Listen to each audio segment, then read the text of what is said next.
porque digno es nuestro Dios, a quien en cada ocasión que estamos juntos le podemos ofrecer a Él nuestra devoción desde nuestro corazón. Bienvenidos sean todos el día de hoy para nuestro encuentro con el Señor a través de su palabra. Queremos ir a su palabra, pero queremos hacerlo también con la oración con que nos lleva precisamente a disponernos a Él. Así que acompáñeme y dígale conmigo al Señor estas palabras. Señor, en este momento dispongo mi corazón y mi voluntad para ser oidor y cumplidor de tu palabra en obediencia. Guíame con tu Espíritu Santo para ser transformado a la imagen de tu Hijo. Que así sea. Los descuidos suelen pasar frecuentemente. De hecho, suceden a diario. Por ahí leí una estadística donde decía que el 91% de los accidentes en los trabajos ocurre por el descuido. En casa ocurre también lo mismo, por el cuidado que tenemos o por el descuido que tenemos con los niños. Cuando meten sus dedos en esos tomacorrientes, ¿no?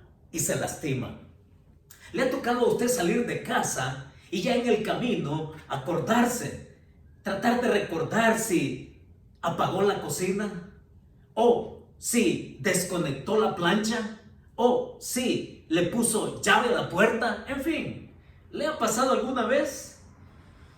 El descuido muchas veces se debe a una negligencia, a una desconcentración, a un olvido, a una distracción, y pone en evidencia la falta de precaución o de cuidado. Hay descuidos cuyos efectos son menores, no son la gran cosa, como la persona que limpiando la casa se descuida y entonces deja de quitar el polvo de un escritorio. No tiene gran resultado. Pero hay otro tipo de descuidos que pueden ser peligrosos. Pueden ser peligrosos. Si usted se distrae, por ejemplo, cuando va manejando su vehículo, usted sabe que si se descuida y se pasa un semáforo en rojo, puede terminar en una tragedia. En ese sentido, el descuido se vuelve peligroso, ¿sí? Hay descuidos cuyos resultados pueden ser menores, pero descuidos también que pueden ser repentinos y que pueden ser fatales. Ahora, hay otra clase de descuido, y no es ese descuido de salir a la calle con un solo arete pensando que se puso los dos, señora. No es ese tipo de descuido de olvidar devolver una llamada o un mensaje de texto importante para alguien. No, no es ese tipo de descuido. Es ese descuido al que nos queremos referir, es ese tipo de descuido gradual, ese descuido sistemático, ese descuido acumulativo y que puede llegar a convertirse en un patrón de vida en nuestra vida espiritual. Es esa clase de descuido al que nos queremos referir en esta ocasión. Es ese descuido al que se refiere el pasaje a donde vamos a ir el día de hoy. Porque a menudo nosotros fallamos en considerar el efecto gradual y acumulativo de la distracción de nuestra vida con Jesucristo. El pasaje de hoy entonces nos va a llevar y nos dirá que debemos ser diligentes en cuidar lo que para Dios es importante. Fíjese muy bien, de cuidar lo que para Dios es importante, más allá de las valoraciones que nosotros mismos le podamos dar, pero que para Dios es importante. En nuestra serie que estamos abordando en la epístola a los Hebreos, ¿a quién acudes? ¿Sí? ¿A quién acudes cuando ahora estamos pasando por un periodo de crisis? Un periodo de crisis que nos va a llevar a cualquier cantidad de conclusiones y de resoluciones. Pero una resolución y una prioridad para Dios es aquello que a Él le importa. ¿Por qué? Porque en cualquier crisis, en cualquier crisis en la que nos encontremos, Dios está presente y no está callado. En cualquier crisis, Dios está presente y no está pasivo. En cualquier crisis, Dios está presente y Él quiere conducir sus propósitos en la vida de sus hijos con aquello que para Él es importante. Queremos ir entonces ahí a la Escritura, y por eso es que pensando cómo le ponía yo de título a este mensaje en particular en esta serie, ¿a quién acudes? El título que ustedes pueden ver ahí enfrente, ¿no? Es Con brújula en mano, ¿sí? Con brújula en mano. Usted sabe para qué sirve una brújula. Una brújula es para señalar los puntos cardinales, ¿no? El norte a mis espaldas, el sur, y salió volando, por cierto, el sur. Allá, el este a su derecha y el oeste. Una brújula nos sirve para que nosotros podamos identificar la ruta, para que podamos ir en la dirección correcta. Así que por eso, entendiendo lo que el pasaje nos ofrece el día de hoy, es que le puse de título en nuestra serie ¿A quién acudes? El título particular a este sermón es Con brújula en mano. Así que vayamos de una vez al texto bíblico en Hebreos capítulo 2, verso del 1 al 4. Y nosotros ya nos enteramos, ¿no? Ya nos enteramos desde el domingo anterior qué es lo que nos ofreció ya en el pasaje anterior también el escritor bíblico. Vimos cada una de las credenciales de Jesucristo que lo hacen único, que lo hacen confiable y que lo hacen suficiente para que nosotros podamos ir en la dirección correcta. Y es a eso que nos lleva el pasaje el día de hoy. Vamos ahí entonces al capítulo 2 de Hebreos, versos del 1 al 2. Entonces, si me quieren seguir, por favor, con su vista la lectura, dice así: por tanto, es necesario que con más diligencia atendamos a las cosas que hemos oído, no sea que nos deslicemos. Porque si la palabra dicha por medio de los ángeles fue firme, y toda transgresión y desobediencia recibió justa retribución, quedémonos ahí. Quedémonos ahí. Necesitamos entonces ver desde el versículo 1 en este párrafo qué es lo que el Señor nos quiere decir, qué es la propuesta que el escritor nos da el día de hoy. Y el principio que emerge, que surge de las entrañas de la inspiración bíblica por el Espíritu Santo, al autor es este: mantengámonos diligentes en seguir el rumbo sin distraernos de lo que es importante. Ese es el primer principio acá en estos primeros dos versículos en el capítulo 2. Mantengámonos diligentes en seguir el rumbo sin distraernos de lo que es importante. ¿Ya? Ahora notemos por favor que el versículo 1 dice por tanto, y esto nos conecta anteriormente a lo que ha dicho el escritor. Y hemos ya hecho referencia, ¿no?, a las credenciales que el Señor ha puesto sobre la mesa y que el escritor ha sabido describir ampliamente de quién es Jesucristo. Entonces, cuando él dice por tanto, se refiere a lo que ha dicho anteriormente, y en vista de que Jesús es único, en vista de que Jesús es suficiente, dice acá, por tanto, es necesario que con más diligencia, ¿sí?, que con más diligencia atendamos a las cosas que hemos oído. Ahora, caminando entonces en el pasaje, nos vamos a dar cuenta que él dice acá, ¿no?, las cosas que hemos oído. Y nos preguntamos, ¿qué cosas son estas? Las cosas que hemos oído, que Cristo es superior a todo, que Él es primogénito, que Él es rey, que Él es Señor, que Él es el unigénito del Padre, y que esto que hemos oído de Él, Él nos invita a que pasamos a ser hijos suyos, diligentes en lo que Él quiere. Ahora, estamos hablando de lo que hemos ejercido fe en Jesús. Recordemos que la epístola es escrita para judíos que han salido de su religión y que han conocido por fe al Señor, atraídos por su gracia, que le han dicho sí al Señor en su gracia y que ahora tienen una nueva manera de pensar, una manera nueva de ver la vida y de caminar con Él espiritualmente.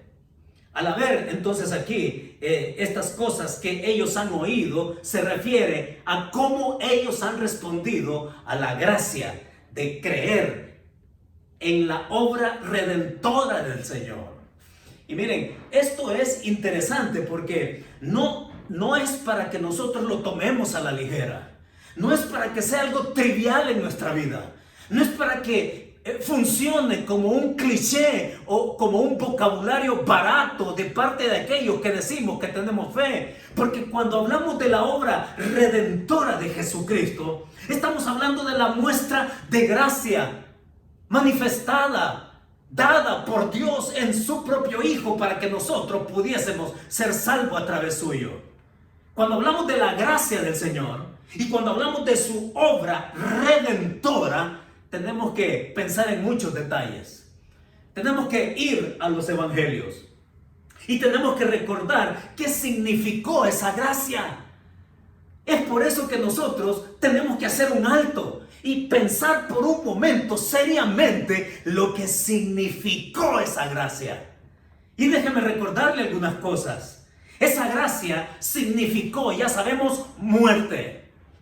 Esa gracia significó sufrimiento, significó agonía, significó latigazos, significó desprecio, significó abandono por parte de los discípulos, significó burla, significó el abandono del mismo Padre Celestial a su Hijo en el momento de estar muriendo, porque estaba cargando los pecados de todos nosotros.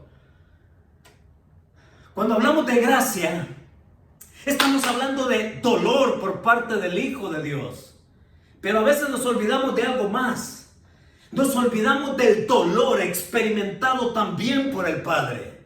Porque no solamente se trató de sufrimiento y de dolor por parte de Cristo al ser atravesado con clavos, martillado sus pies, con una corona de espinas en su cabeza, con un lanzazo que le atraviesa su costado. No solamente estamos hablando de sufrimiento por parte del Hijo al sentirse también abandonado por su propio Padre, sino del Padre mismo sufriente por ver a su Hijo morir en esas condiciones. ¿Y sabe qué fue lo peor del asunto?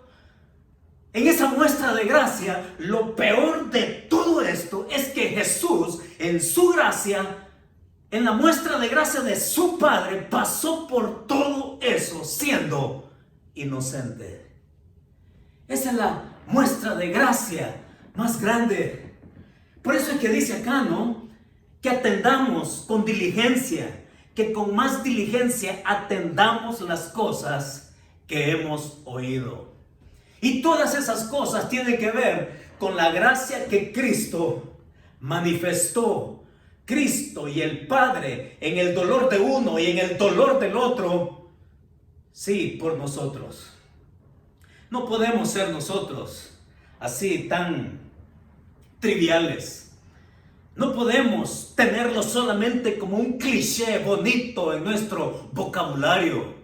No, aquí el escritor nos va a decir que esto es vida, que es tan importante para Dios que nosotros también tenemos que darle la importancia que Él quiere que le demos. Sí, porque dice el versículo al final, ¿no?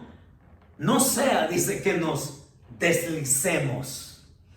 No sea que nos deslicemos.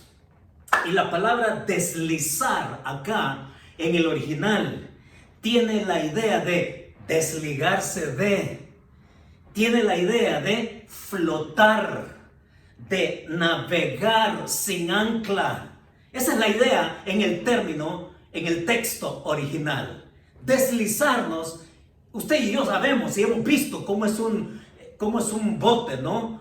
Así, en el agua, que va por un lado porque no tiene ancla, y que va por otro lado, y que la corriente lo lleva por acá y lo lleva por allá. Y entonces la turbulencia muchas veces en las experiencias de la vida, ¿no? Y lo lleva, pero no tiene un ancla. A eso se refiere acá.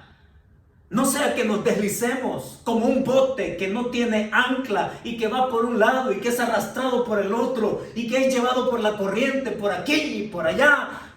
No sea, dice, que nos deslicemos. Ahora, la pregunta que yo le hice al pasaje fue esta: ¿cómo es que nos deslizamos? Sí, esa es la pregunta que yo le hice al texto. ¿Cómo es que nos deslizamos? Y entonces empecé a pensar que nos deslizamos, ¿saben? A veces no de golpe. No es un resbalón en donde nos hacemos trizas de una vez. No. Muchas veces nuestro deslizamiento tiene que ver con empezar a cambiar nuestra manera de pensar acerca de Dios y de su palabra. Es cuando nos autoimponemos, es cuando nos autoimponemos lo que es importante de acuerdo a nuestro propio concepto. Entonces nos volvemos relativos. Ese es el problema. Cuando nosotros nos autoimponemos lo que es importante, nos volvemos más relativos, porque esto de la importancia, es como cuando usted determina lo que es bueno. Porque lo que es bueno para mí, puede que no lo sea para usted. Y lo que es bueno para usted, puede que no lo sea para alguien más. Y es así cuando nosotros tratamos de, en nuestro propio concepto, valorar muchas cosas. Por eso es que dijimos desde el principio, ¿no? Lo que a Dios le resulta importante, es decir, a Él. Porque su valoración de lo que es importante, eso es lo que nos lleva el escritor a que nosotros le prestemos atención y que le pongamos diligencia y que no nos descuidemos de caminar en ese rumbo y en esa dirección que Él quiere. Entonces, vaya si esta cuarentena, ¿no? Vaya si esta cuarentena nos ha llevado a todos a revisar nuestra escala de valores, de lo que es importante y a lo que hay que prestarle atención también. Miren, esto de la cuarentena ha dejado de ser sálvese quien pueda, ya no es así la cosa, ya no es sálvese quien pueda. Con esta pandemia, el asunto ahora es salvémonos los que querramos. Ya no sálvese quien pueda.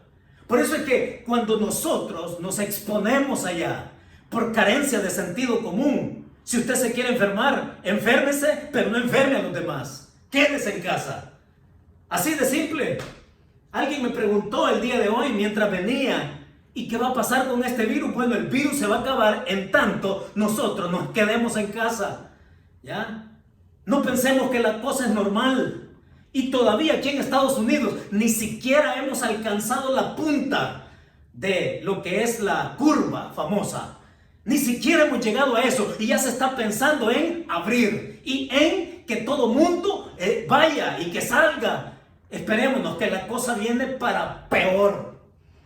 Ahora, cuando nosotros venimos a esto, vaya si esta pandemia, decía, no nos ha enseñado de veras a recalibrar nuestras valoraciones, nuestra escala de valores, a poderlas retocar. Y entonces la pregunta que yo hago es, en realidad, ¿ha sabido valorar usted su espiritualidad? Es que hemos sabido valorar nuestra espiritualidad como algo importante que Dios tiene en su corazón para usted y para mí.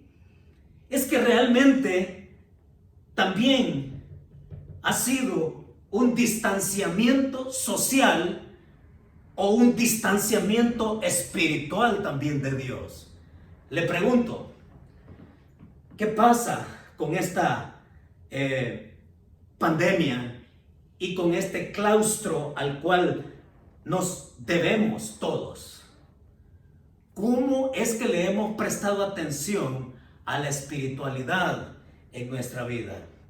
Entonces, para explicarlo, entonces el autor va a poner un ejemplo que ellos conocen muy bien como judíos. Y ese ejemplo es el que está ahí en el verso 2, que dice: porque si la palabra dicha por medio de los ángeles fue firme, y toda transgresión y desobediencia recibió justa retribución. ¿A qué se está refiriendo el autor ahora?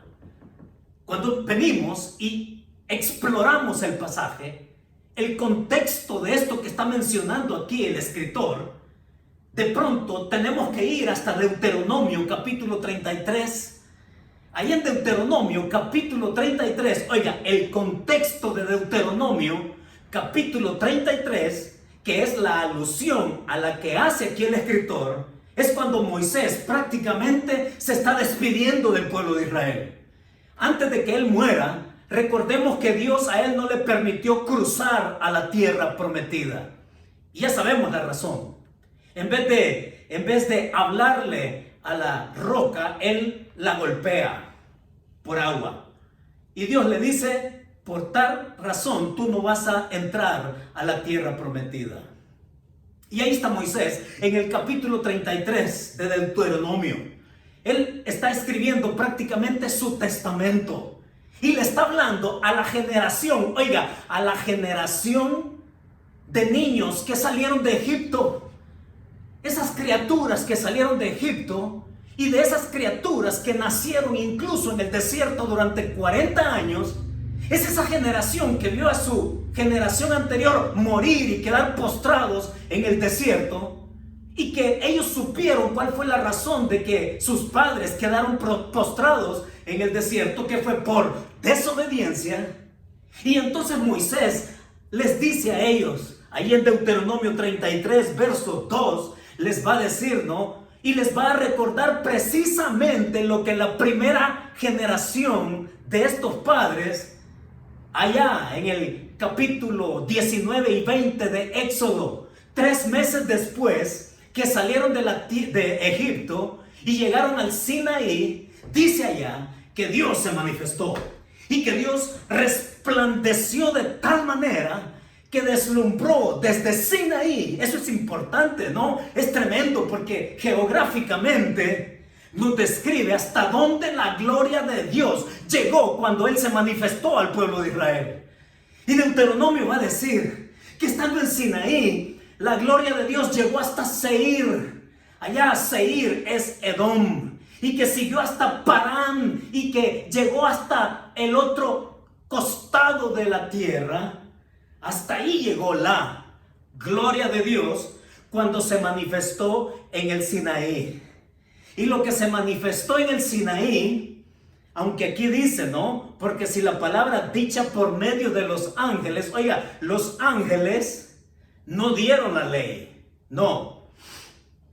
Los ángeles fueron mediadores, acompañaron la gloria de Dios en el pasaje que Él les está señalando ahí en Deuteronomio como en Éxodo.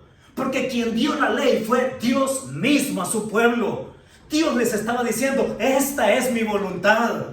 Y Dios había hecho un pacto, el pacto mosaico, ese pacto que estaba condicionado. Y les resumo, el pacto mosaico se puede resumir de esta manera: Dios diciéndole a su pueblo: si tú obedeces, yo te voy a bendecir. Pero si tú desobedeces, yo te voy a castigar, te voy a disciplinar. Y eso es lo que ocurre ahí en Éxodo capítulo 19 y 20, en la manifestación. Y Dios, precedido por ángeles, dándoles su voluntad a su pueblo, allá 3 meses después que salieron de Egipto. Y luego entonces es Moisés que le habla a la siguiente generación en Deuteronomio, que es el pasaje al cual él hace alusión acá, y les dice: oigan, ustedes no van a ser la excepción, porque lo mismo que se le pidió a la generación de sus padres, Es lo mismo que Dios pide de ustedes una vez crucen a la tierra prometida. Si ustedes obedecen, entonces yo los voy a bendecir. Si ustedes desobedecen, entonces Dios los va a castigar. Eso es lo que les está diciendo Moisés allá. Y entonces aquí viene el asunto. Así es como lo explica el autor acá. Y les recuerda entonces y les dice: ustedes no vayan como un bote a la deriva en la tierra prometida. No vayan como un bote sin ancla. Ustedes caminen, pero caminen en obediencia. Y saben, una de las cosas que yo he aprendido durante esta pandemia y que nosotros debemos de tener muy metido acá, cincelado en nuestro corazón, es que no se trata de una fe abstracta. No se trata de una fe abstracta y cómo es. No es concebir a Dios en la crisis. Sí, Él es bueno. Sí, Dios es poderoso y Él nos socorre y Él nos provee y Él es fiel. Pero no se trata de una fe en lo abstracto. Lo abstracto viene a ser concreto y lo concreto es ser obedientes. De eso se trata. Cuando pasamos por una crisis, el asunto es o somos obedientes o somos desobedientes. Sí podemos creer en Dios, sí podemos confiar en Él, pero si hay algo que identifique el confiar en el Señor es ser obedientes. Y eso es lo que le está diciendo acá el escritor a estos lectores suyos. Que así como esa generación ahí en el desierto, cruzando a la tierra prometida, esa nueva generación de estos niños que salieron de Egipto y que nacieron en el desierto, cada generación debe responder en obediencia al Señor. Cada generación. Ahora, ¿cómo se empieza? Decíamos, ¿no? ¿Cómo es el deslizamiento? El deslizamiento aquí tiene que ver con que paulatinamente uno va descuidando lo que para Dios es importante. Descuidamos lo que para Dios es importante. ¿Y qué es lo importante para Dios? Es eso que estamos diciendo, que ya lo hemos repetido. Lo que para Dios es importante es la obediencia. Y que en esa obediencia venga entonces la bendición también. ¿Cómo nos deslizamos? ¿Sí? ¿Cómo nos deslizamos? Cuando empezamos a dar cabida, sí, a los conceptos del mundo en nuestra mente y en nuestro corazón. Y entonces los conceptos del mundo nosotros los valoramos como normales y como buenos. Así es como empezamos a deslizarnos, cambiamos nuestra manera de pensar. Cuando nos decimos a nosotros mismos, ¿no? Voy a hacer la excepción con ciertas cosas. Y cuando hacemos la excepción con ciertas cosas, entonces sucede que se convierte después en una regla de vida. Y entonces nos volvemos autopermisivos. Se trata de obediencia. Damos espacio, por ejemplo, a la modalidad del open mind, de la mente abierta, de esa mente moderna, de esa mente actualizada. Y entonces empezamos a contemporizar con el mundo al punto de aceptar lo que es políticamente correcto, pero bíblicamente errado. Ese es el problema. Cuando empezamos a considerar lo políticamente correcto, miren, y esto se ha convertido en la vida de muchos cristianos acá en Estados Unidos. Y los que me están oyendo y que vivimos aquí en Estados Unidos, no me van a dejar mentir. Pero muchos cristianos acá en Estados Unidos especialmente, viven bajo el escudo de lo que es políticamente correcto y vivir de esa manera, aun cuando sea bíblicamente errado. ¡Qué triste! Necesitamos aprender en medio de la crisis a ser obedientes. Sí, a meternos de corazón en lo que el Señor quiere y en lo que a Él le importa. Y entonces yo veo con ese escudo de open mind y de mente moderna, ¿no? Y de lo políticamente correcto a muchos cristianos liberales. Y no nadie me lo tiene que contar. Yo los he visto aquí en las esquinas de Glendora. Yo los he visto aquí en las esquinas de Azusa. Los he visto en las esquinas de Covina y de La Verne y de tantos lugares, ¿no? Aquí alrededor. Cristianos, oiga, cristianos que se abanderan más con una ideología que con las verdades de la palabra. ¡Qué triste! Necesitamos aprender el significado de lo que es la obediencia. Y que el mundo no nos afecte de tal manera que poco a poco vayamos deslizándonos y que el mundo cambie nuestra manera de pensar. Entonces, ¿ahora qué pasa? Lo que está pasando ahora aquí es, no, pues como es legal, entonces es válido. Aunque sea moralmente contrario a la palabra y a los estándares de Dios. Pero como es legal el uso de la marihuana, entonces hay que aplaudir eso. Entonces, como es legal el aborto, entonces hay que aplaudir eso. Miren, es triste, pero estamos viendo a tantos cristianos de veras vender sus convicciones y tirarlas por el suelo. Y oigan, es inconcebible que un cristiano se pare y que esté a favor del aborto. ¡Qué triste! ¡Qué triste! Porque son cómplices de un asesinato.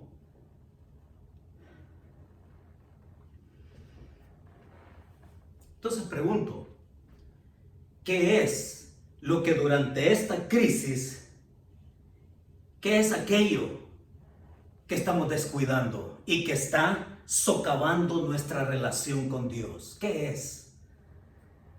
Y cuando nosotros venimos a la Escritura, muchos ni siquiera la Biblia han leído en todo este tiempo. Muchos ni siquiera han orado en todo este tiempo. Y saben, valoremos lo que Dios valora como importante. Porque lo que Dios valora como importante es absoluto. Los absolutos existen. Dios es absoluto. Y su celo por usted y por mí, en que caminemos con Él de cerca. Y que de manera concreta, ese caminar con Él signifique andar en obediencia. Esa es la manera concreta en que nosotros podemos ir en el rumbo correcto de la gracia de Dios. Cuídate, sí. Cuídate de las grietas que poco a poco van cediendo. Cuídate de las ideologías.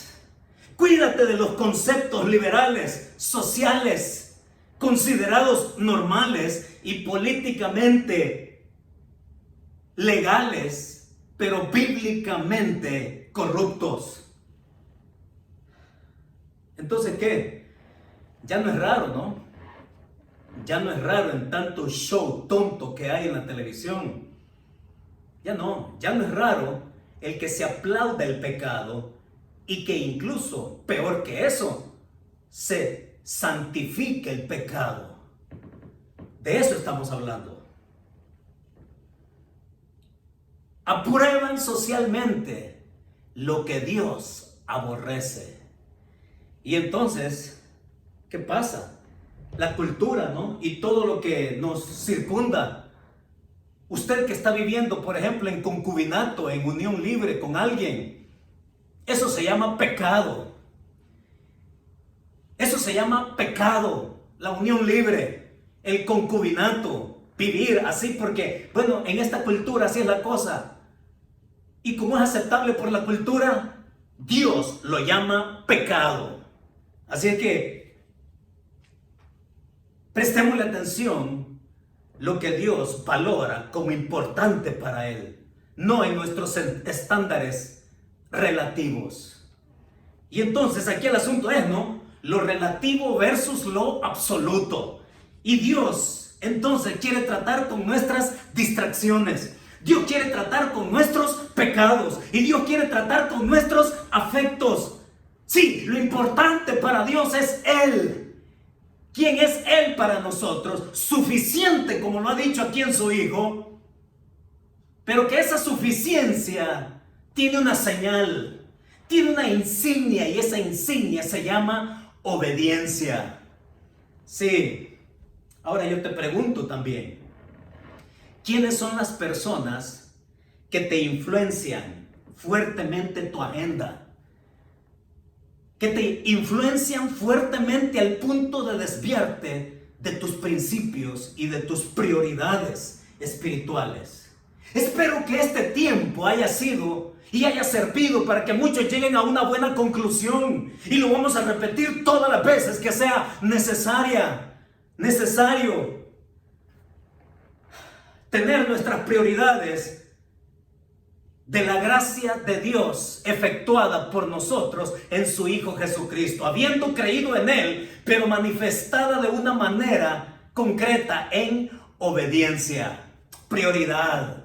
Que esa sea la prioridad, porque a Dios le importa. Saben que leyendo acerca de este autor llamado Tim Sanders, él habla, interesante que él habla de ciertas categorías de prioridades. Y déjeme comentárselas, por favor. Él habla que nosotros, a través de ciertas metáforas, aprendamos dónde es que andan nuestras prioridades. Por ejemplo, él habla de las prioridades que son de hule, ¿sí? Que son de hule. O sea, usted sabe, ¿no? El hule se puede estirar. El hule se puede estirar. El hule es como una pelota que usted la toma, ¿no? La deja caer, rebota, o sea, regresa. Y lo que él quiere decir con estas prioridades de hule es que son cosas que si suceden o no suceden, no cambia nada. ¿Sí? No cambia nada. Nada se pierde. Porque así como caen, así vuelven. Y por ejemplo, el fútbol, un partido de fútbol. ¿Cuántas veces hemos dejado de hacer algo más importante por ver un partido de fútbol? Porque al fin y al cabo, si gana o pierde su equipo, no cambia nada, no pasa nada, no se pierde nada. Al fin y al cabo, va a volver a jugar en otra ocasión, ¿no es cierto? Son esas prioridades que él llama de hule. Ahora, hay otra prioridad que él llama prioridades de metal. Y el metal, como esto, hace ruido, ¿no? Y por ruido, él quiere decir que pueden afectar, pero que se pueden arreglar. Es decir, son prioridades que de pronto pueden afectarnos. A eso se refiere con ruido él. Puede afectarnos, pero también nos podemos recuperar. Un ejemplo de ello, el uso de nuestras tarjetas de crédito. O si estamos gastando más de lo que obtenemos. Y para saber eso, entonces basta que llegue el estado de cuenta de parte del banco o de la tarjeta de crédito, y usted cuando mira aquello, ¿no? Entonces dice, uy, estoy gastando más de lo que gano, más de lo que percibo. Y entonces usted puede ajustarse. Sí, le afecta, pero es algo que usted puede recuperar. A eso se refiere él. Ahora, hay otra clase de prioridad. Y él la llama las prioridades de cristal. ¿Sí? Las prioridades de cristal. Cristal. Son esas cosas. El cristal es tan delicado, oiga. Si yo quiebro esto, me meto en problemas. Sí, son esas prioridades de cristales que si se rompen, si bien se pueden recoger una por una, nunca va a ser igual, nunca. Y que va a tener el cuidado de usarla nuevamente. Porque cuando se rompe, se rompe. Y por eso es que un cristal que es delicado, vaya si no es así como debemos de cuidar a esa persona que amamos. Vaya si no es de cuidar a esas personas que amamos en el término de relaciones. Así que están viendo a un hombre que quiere cuidar a esa persona. Ahora, el asunto es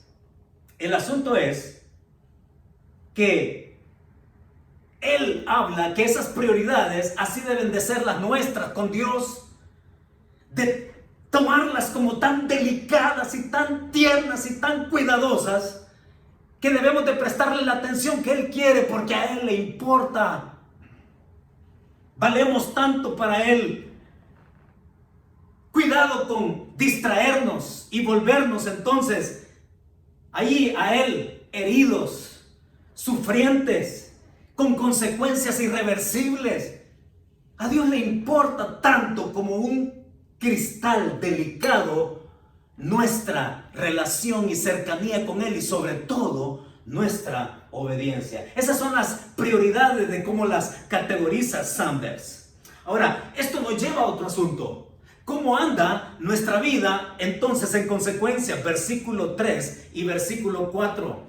Después de haber dado el ejemplo en el versículo 2 con el pueblo de Israel y esa nueva generación cruzando a la tierra prometida, y que es el mismo estándar de la generación anterior y que es el mismo estándar para nosotros hoy en día, de que la obediencia Dios la ama y que Dios la espera y que Dios la bendice. Y entonces en el verso 3, sígame por favor, dice verso 3, ¿cómo escaparemos nosotros si descuidamos una salvación tan grande, la cual, habiendo sido anunciada primeramente por el Señor, nos fue confirmada por los que oyeron, testificando Dios juntamente con ellos, con señales y prodigios y diversos milagros y repartimiento del Espíritu Santo según su voluntad?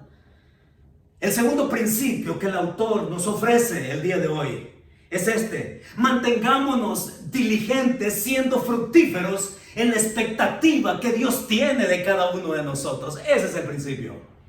Mantengámonos diligentes, siendo fructíferos en la expectativa que Dios tiene de nosotros. Eso es lo que dice el versículo 3 y 4. Y entonces hace un resumen, ¿no? En el verso 3, ¿cómo escaparemos si descuidamos una salvación? Dice, tan grande. Mire, está dicho de tal manera, descrita así, es tan grande la salvación, porque el Señor que la ofrece es tan grande, es tan superior en el contexto como lo hemos visto ya anteriormente. Dios, el Señor Jesucristo, es tan único, tan esencial y tan suficiente, que la salvación no es para menos. No es para menos. ¿Cómo escaparemos si descuidamos una salvación tan grande? Dice. Ahora hay que dejar claro algo. El pasaje no está hablando de perder la salvación.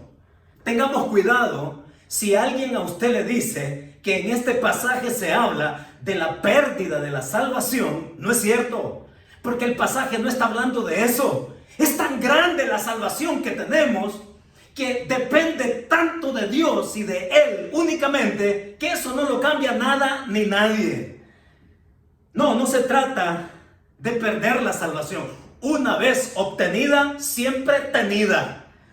Una vez salvo, siempre salvo, está diciendo el autor. La salvación es el resultado del evangelio de gracia. Sí, la salvación es el resultado del evangelio de gracia, de las buenas nuevas. Y la persona que es atraído en la gracia de Dios para creer, entonces el efecto de la salvación le es dado en el momento en que se confiesa como pecador, recibiendo a Jesucristo como Señor, y Jesucristo recibiéndolo también como Hijo. Y eso se debe al nuevo pacto. Y notemos cómo se juega aquí el asunto, ¿no?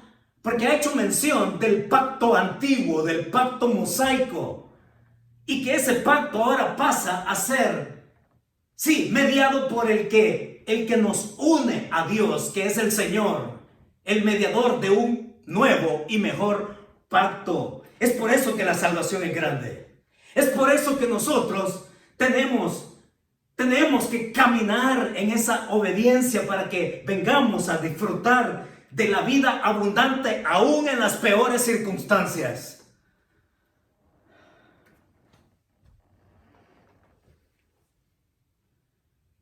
Por eso es que hablamos, ¿no? Dice el versículo 3, primeramente el que la dijo fue el Señor. Él la ofreció, Él la enseñó, la predicó. llegó a su consumación total, y luego entonces aquellos que lo oyeron, dice, también la confirmaron. La confirmaron, y estamos hablando de los apóstoles.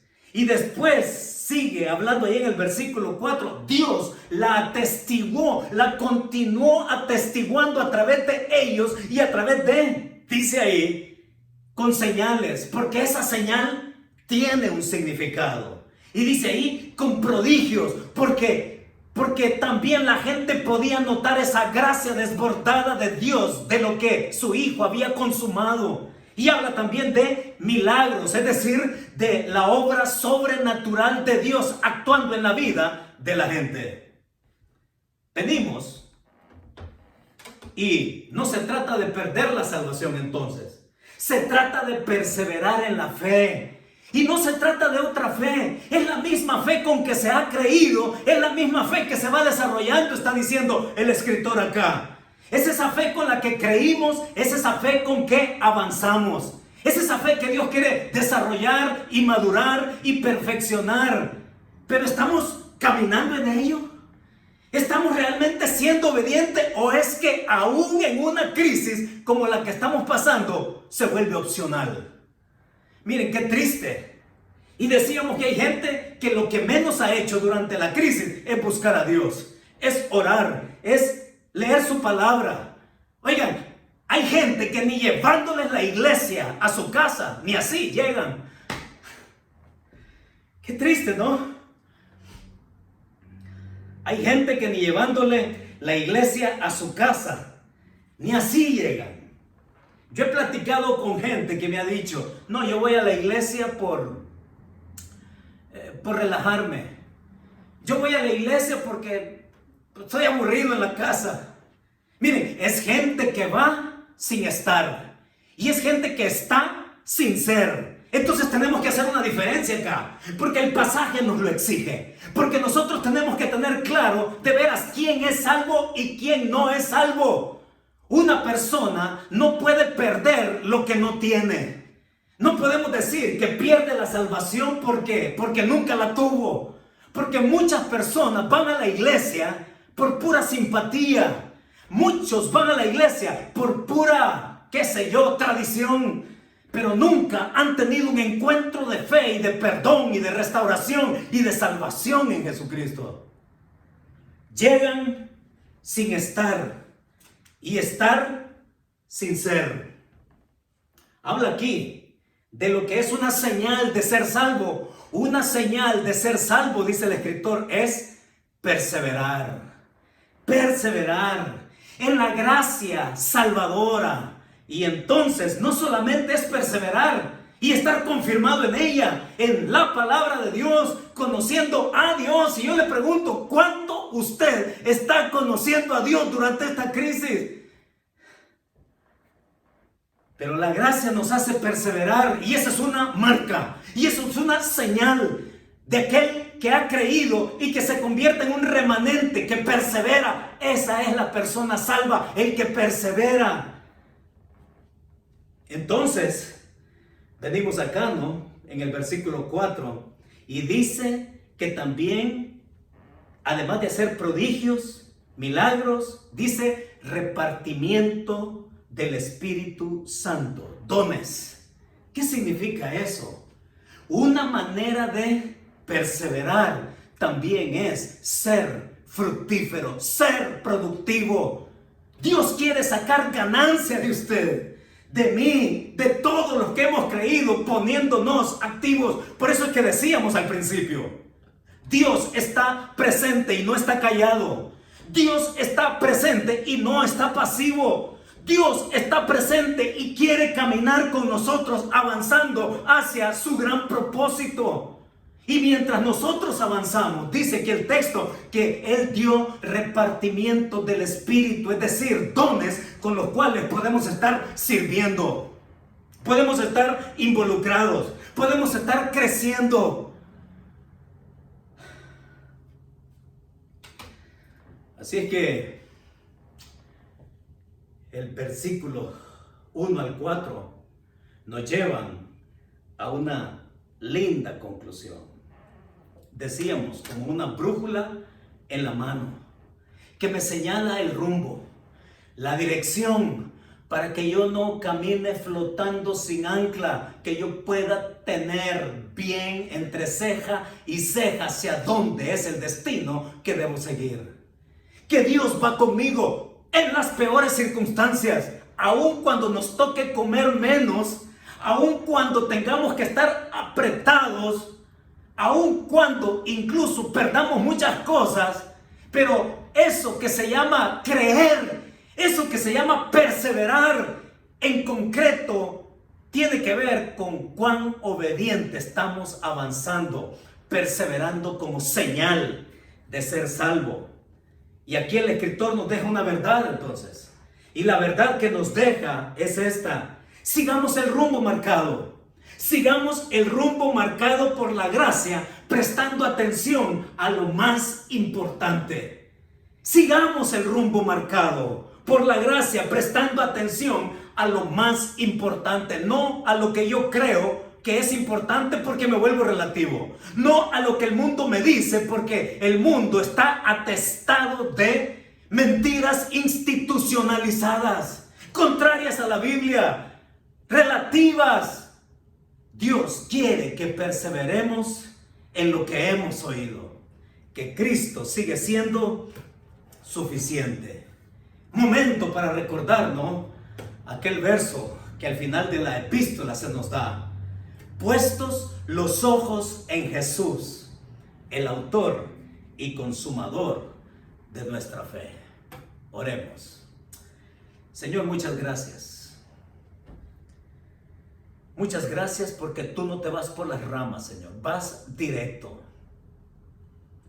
Vas directo, Señor, a tocar nuestras susceptibilidades. Vas directo a tocar nuestro corazón. Y vas directo para mostrarnos lo que para ti es importante, Señor. Permítenos y danos en tu gracia responder a ese mismo nivel de tu estándar en nuestra vida. De creer en ti como el único. Pero, Señor, también de ser prácticos y concretos en decirte sí a aquello en obediencia de lo que tú nos dices que a ti te importa. Gracias por mostrarnos tu brújula, el rumbo, la dirección de tu gracia en tu Hijo para que podamos caminar poniendo nuestra mirada en ti. Muchas gracias, Señor. Síguenos guiando con tu palabra. ¿A quién acudimos sino a ti? Porque solo tú, Señor, tienes palabras de vida eterna para nosotros. Haznos responder en obediencia. Redargúyenos y cámbianos y transfórmanos para la gloria de tu nombre. En el nombre de tu Hijo Jesucristo. Amén y amén. Que Dios nos bendiga.